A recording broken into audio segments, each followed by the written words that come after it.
Good evening, David. Hello, how are you doing? Very well, and thank you very much for coming on the show and taking a break from all the work that you do for UK Column. And how many times do you appear on UK Column per week?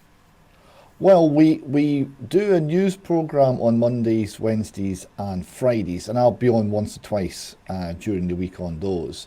And on Tuesdays and Thursdays we put out interviews, and there's quite a lot of those. They're really fascinating. We get to talk to a lot of really informative people, really well-read, and often people who have made a stand, often people who have stood for what they believe and have been prepared to take the flak that comes with that. We've discovered, in fact, at one point I said to Nicola Sturgeon, personally, I said, talk is cheap. It's your actions that define you. We like people who will stand and who will say what they believe to be true, even when it costs them, because then we can know that at least they mean it, right? They might be right, they might be wrong, but they're genuine, they're authentic, and they are standing for something they think is worth the trouble. And that says more than someone's own good opinion of him or herself. That says more than PR and spin. That says something about the content of the character. And we get to interview a lot of people like that. So that's a real pleasure as well.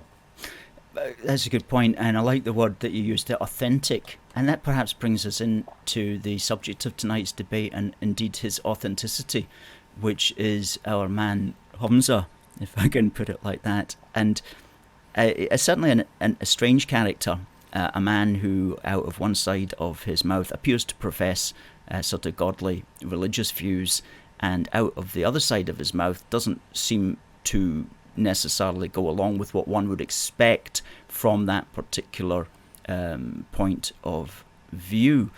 Do you think that Hamza Yusuf is, to use your word there, authentic? Very strange man. There's a clear contradiction, right? I think during the hustings he described himself as a Christian Muslim. I don't know what that is, but he claims and has been visibly demonstrating, almost proclaiming, almost shouting his Muslim faith, but the religion he actually owes allegiance to is the religion of woke, right? Is the internationalist far left secular worldview. It's the neo-Marxist worldview. He buys all of it.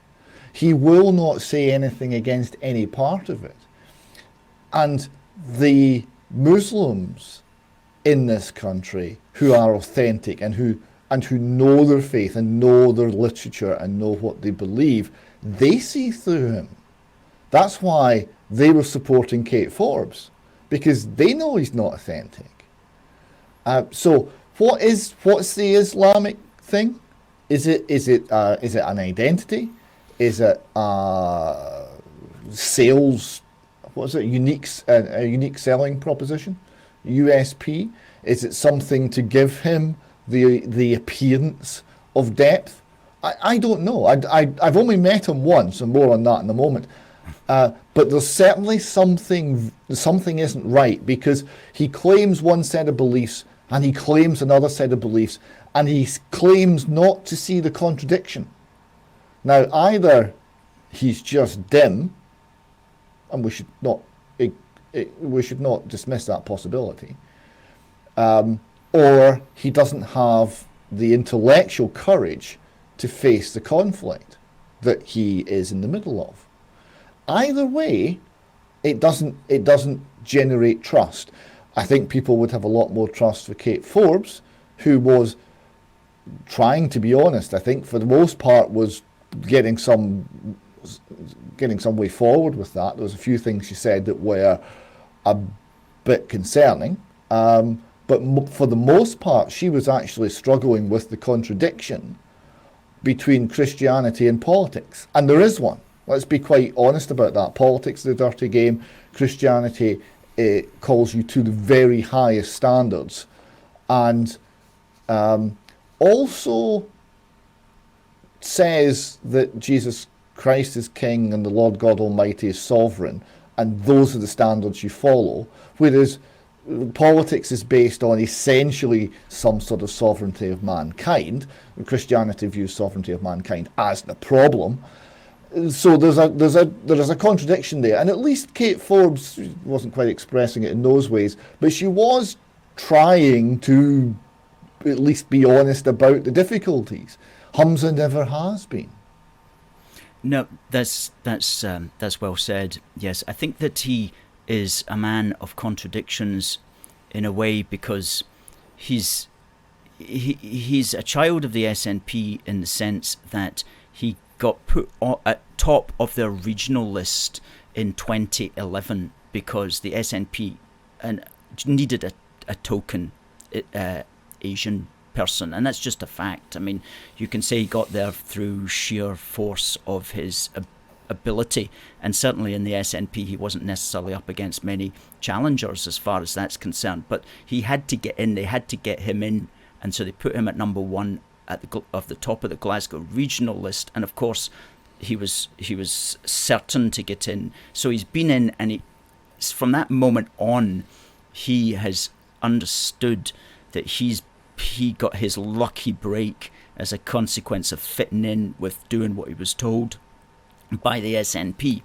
And as a consequence of that, he's realised that he didn't get in because he was like a diehard Muslim. He got in because he was fitting in with the SNP at the time, and he's always known that he's had to fit in with that. So he's probably a conflicted character in the sense that one part of him draws him strongly to his particular family and heritage, while the other side draws him to his career, which is only there as a consequence of the liberal state and the woke elements of the SNP. So he's probably caught in there, and he's realised, well, what pays my bread and butter is being woke, but he's still wanting to hold on to his past as well as his heritage and so on. So he's probably conflicted in that way.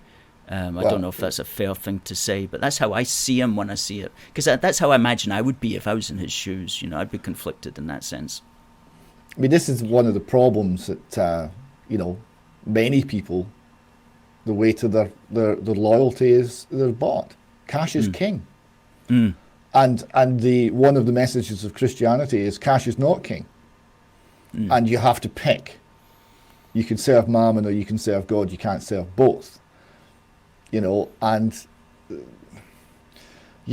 he conflicted? I don't know, because I've actually never seen any sign of him recognising the conflict.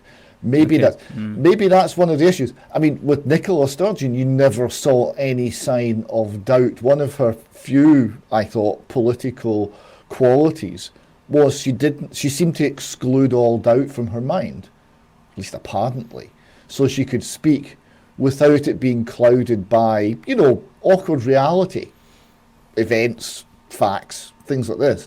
She would speak with apparent conviction, even though this was ignoring the issue. I don't know how someone does that, because it's inherently inauthentic, because you're not describing reality. But this is one of the things that woke does, right? Because woke, it's like witchcraft.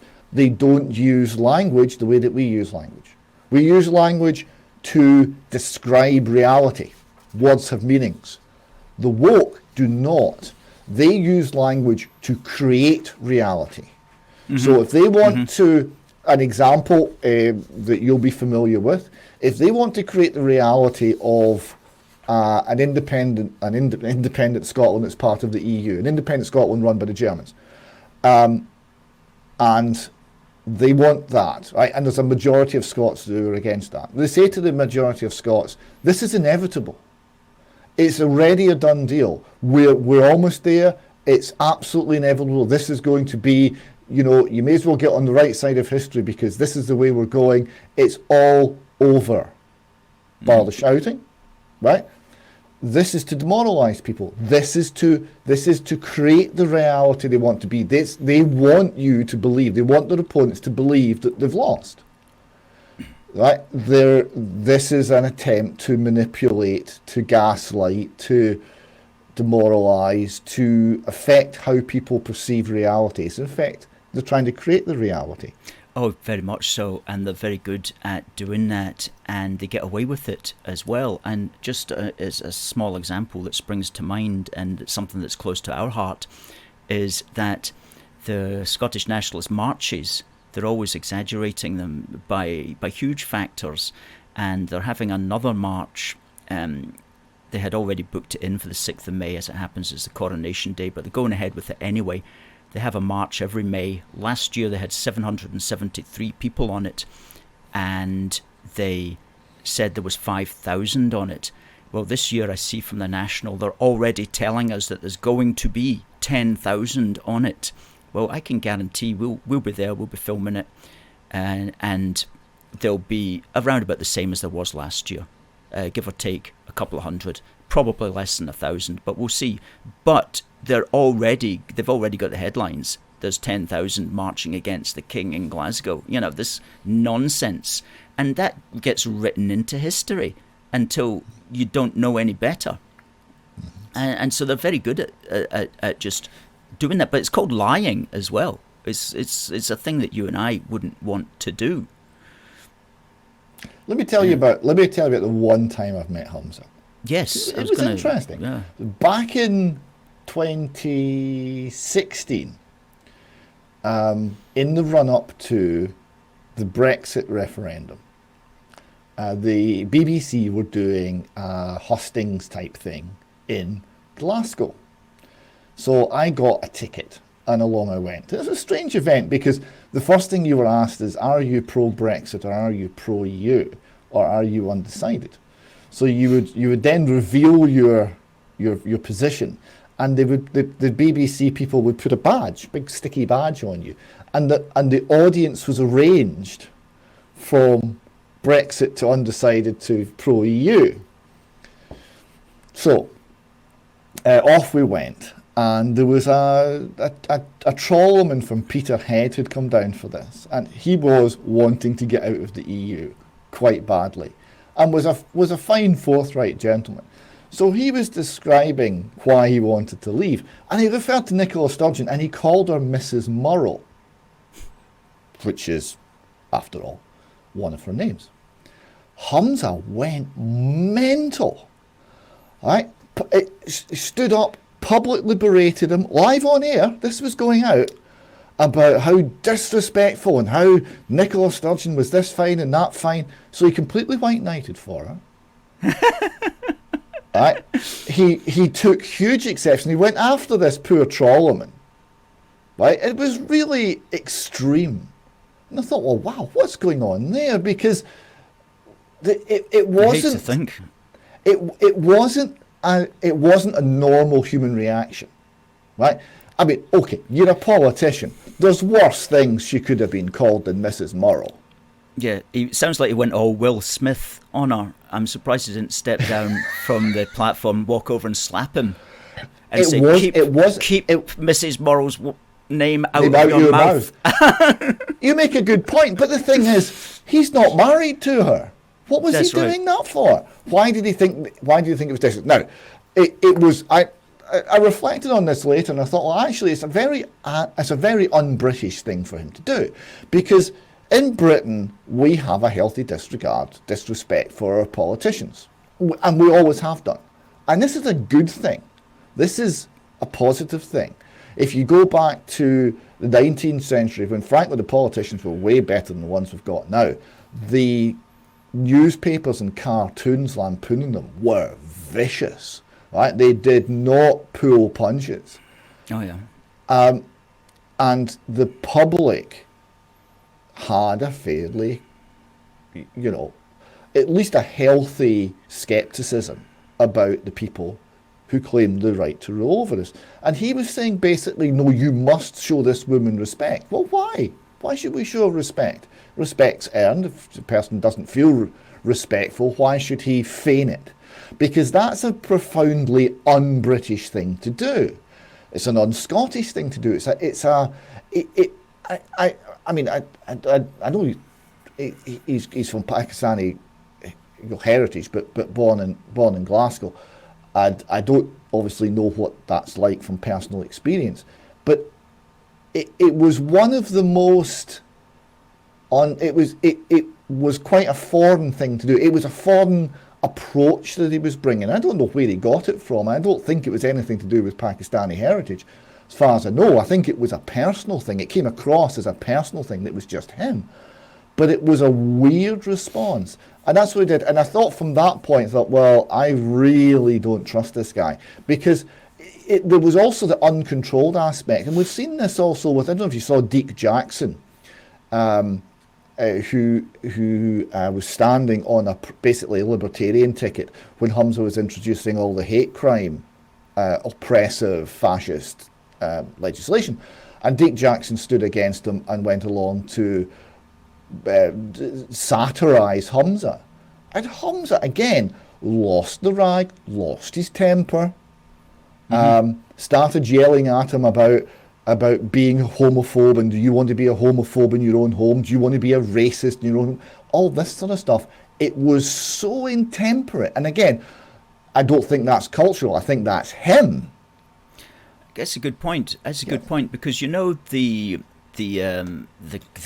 famous video of him on his scooter going down Holyrood Hall in Holyrood, and he trips over himself, and that went viral that day. Now, most of us would be like, oh, for crying out loud, I made a twit of myself there. Yeah. But you just let it fly, you just leave it, and you maybe make a joke against yourself just to show you're in with the joke. Well, his reaction was to tweet out about how annoyed, why on earth would somebody do this and put this out to laugh at me? You know, he was offended by the fact that somebody had obviously put this out, not realizing, no, that's not in this case, that's not the right response. Just go with the flow and have a laugh at yourself.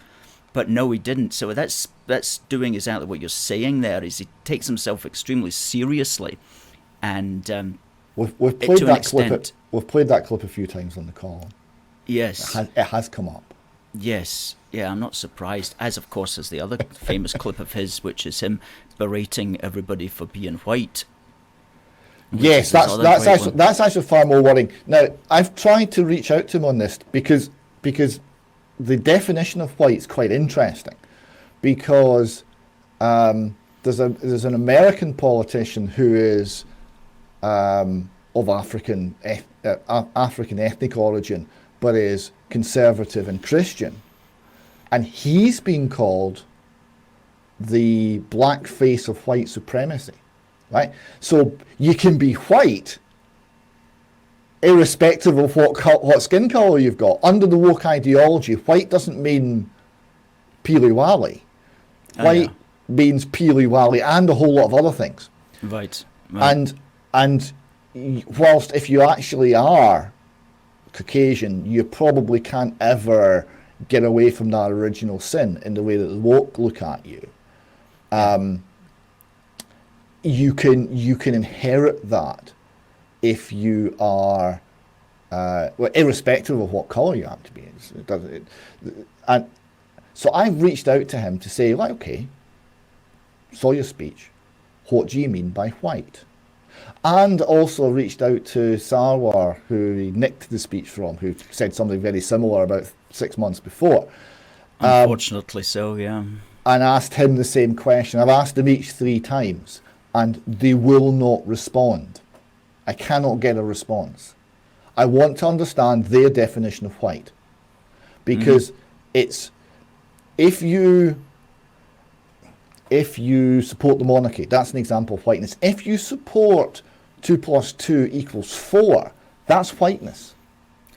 Apparently, right? I was reading that as well, yeah. The way the woke is going, anything that's rational, anything that's organised, anything that is disciplined, anything that is, shall we say, successful, they're now defining as whiteness, right? Now, this is obviously crazy. It's also very, very toxic for, say, a black teenager growing up in an inner city environment who's been told that his entire identity is tied up with uncontrolled behaviour and failure, right? I mean, what worse thing could you tell a teenager?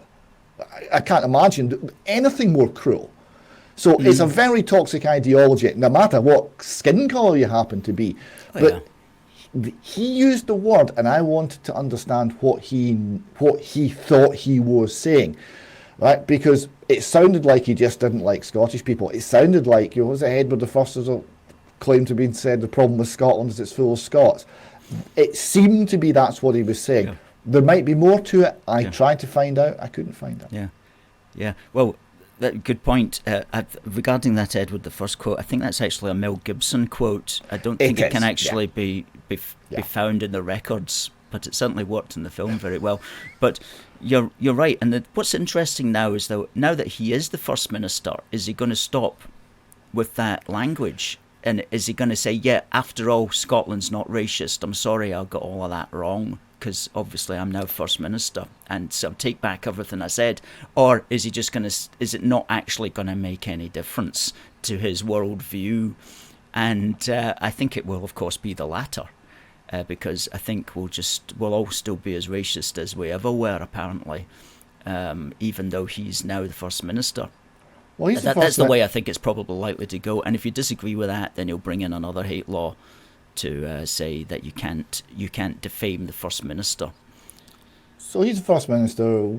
Someone whose family came from the same part of the Punjab is the leader of the Labour Party. That's right.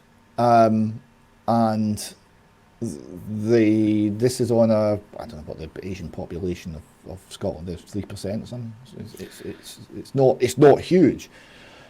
So they're doing fine. How did that happen? And not sure actually. But okay, right? I mean that's fine. But you can't simultaneously say that the entire society is systemically racist, and this is the attack on it. This is the attack on the West as a whole. The entire society is systemically racist. That it must be destroyed because the racism is so ingrained. Every historical achievement must be denigrated. Everything must be viewed through this hypersensitized view of what they term race. Not, I personally think, a coherent concept anyway. But what they term race, which is all to do with skin pigmentation, they want everything to be viewed through this prism. Now, that's harmful. It gets people at one another's throats. It generates problems. But it's clearly not true, because otherwise he wouldn't be First Minister. Yeah. It's we're in for some interesting times, I think. It's something that Scotland is definitely going to go through an interesting point of view. And we at Force for Good afford a union. We believe in that, and we wonder if it's going to help or hinder the union. It may not, of course, make much difference from our particular point of view. We're going to keep doing what we're doing, which is standing up to the Scottish nationalists. We're going to keep promoting the benefits of solidarity and unity in the United Kingdom. We're going to keep writing and researching and promoting about our unitary British history. We're not going to be stopped or put out of our path in any way. But in the wider view of things, I wonder how it's going to play out. I suppose it's all depends on lots of different things, including how happy the membership of the SNP are with him, and to what extent his fellow MSPs are going to allow him to continue in the role. Do you see a bright future for him? No, I mean I've always thought that if Humsey gets it, he'll fly the whole thing into a mountain. He'll really? Yeah. Now I could be wrong, because I never really got the Sturgeon effect, because Nicola Sturgeon was this unhappy, I mean, she was called Nippy Sweetie for a reason, right? Unhappy, not very likeable political nerd, right? But that's what she came across as. They had, within the SNP, they had this programme to make her more relatable. Right? And the wags inside the SNP called it Operation Human Being. Right? So they knew the problem.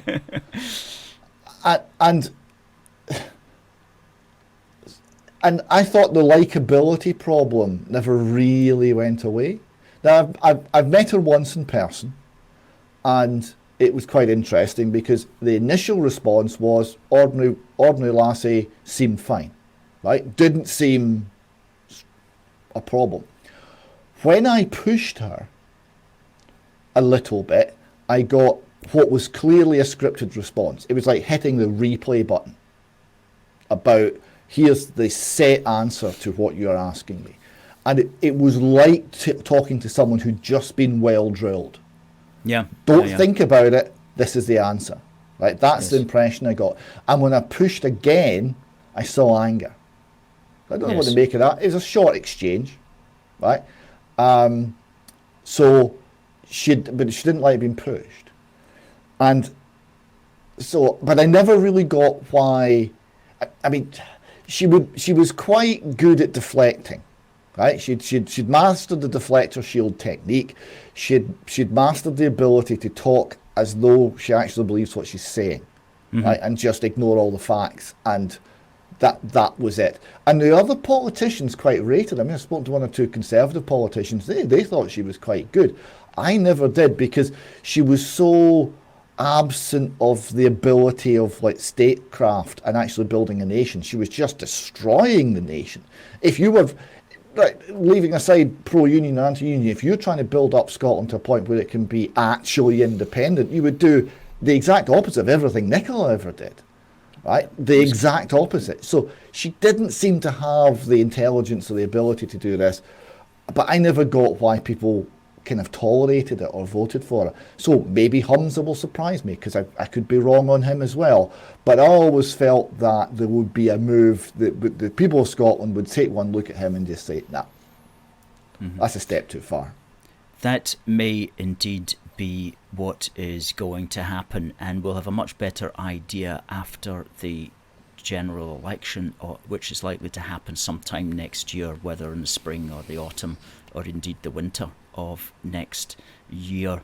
We will know. And so he's when you think about it there, you know, he's got about, say it's in May next year, that's just a year in. He's got 12 months. That's not a long time to make an impression and to put together a winning team and to make things happen. So it's all to play for, David. It's the top of the hour almost. We've been speaking almost for half an hour. It's been a great conversation.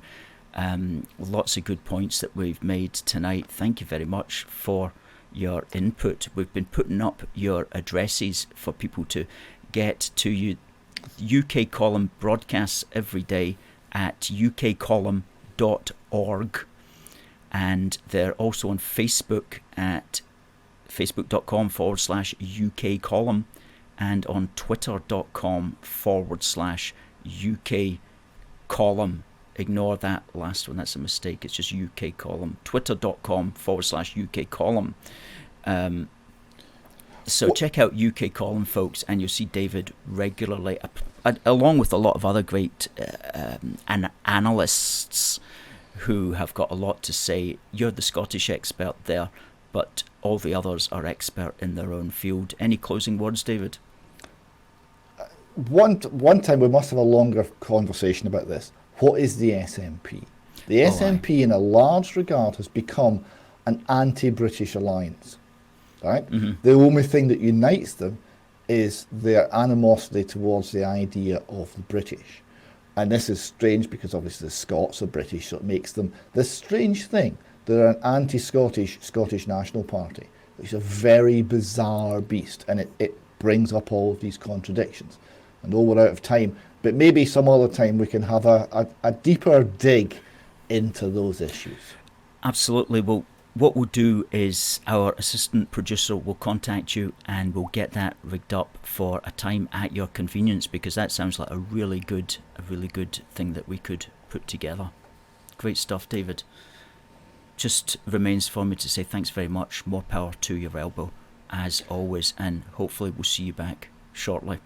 It's been a real pleasure. Thank you very much for having me. Good night, David. Good night.